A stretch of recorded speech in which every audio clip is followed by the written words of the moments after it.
নমস্কার বন্ধুরা, আমি শিপ্রা। তোমরা সবাই কেমন আছো? আশা করছি সবাই খুব ভালো আছো, আর আমিও খুব ভালো আছি। আগের দিন গিয়েছিলাম দত্তপুলিয়া দিদিদের বাড়িতে, ওইখান থেকে আমরা সবাই মিলে ঠাকুর দেখতে বেরিয়েছিলাম। দেখো প্যান্ডেলটা কতটা সুন্দর করেছে।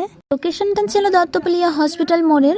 আমরা কিন্তু দিদিদের বাড়ি পুজো উপলক্ষে যাইনি, আমরা গিয়েছিলাম বেড়াতে। তার মধ্যে পুজোটাও পড়ে গেছে, একদিকে দু কাজ হয়ে গেছে। তারপরে দেখো আমরা সবাই মিলে ভিতরে চলে এসেছি। সামনে প্যান্ডেলটাও যেমন সুন্দর করেছে, জগদ্ধাত্রী মাকেও তেমনই খুব সুন্দর করে সাজিয়েছে, খুবই সুন্দর লাগছিল। এখানে ছিল আমার আদরের বাগ্নে, আর এখানে ছিল আমাদের টিম মেম্বার সবগুলো।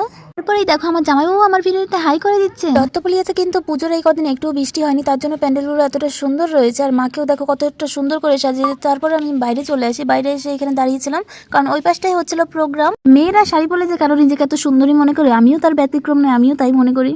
বাড়ি থেকে আসার সময় যখন একটু সুন্দর করে সাজুগুজু করছিলাম, তখন আমার ননদ আমাকে বললো, নে আমার ভাইটা আজকে বাড়িতে নেই, আমার ভাই নেই, এত সাজিস না, এত সাজ কে দেখবে। আমি বললাম তোমার ভাই নেই বলেই তো এত সাজবো আজকে। দত্তপুলিয়ার একটা জিনিস আমার খুব ভালো লাগে, এখানে কোনো উচ্ছৃঙ্খল প্রোগ্রাম হয় না, খুব সুন্দর প্রোগ্রাম হয় এখানে।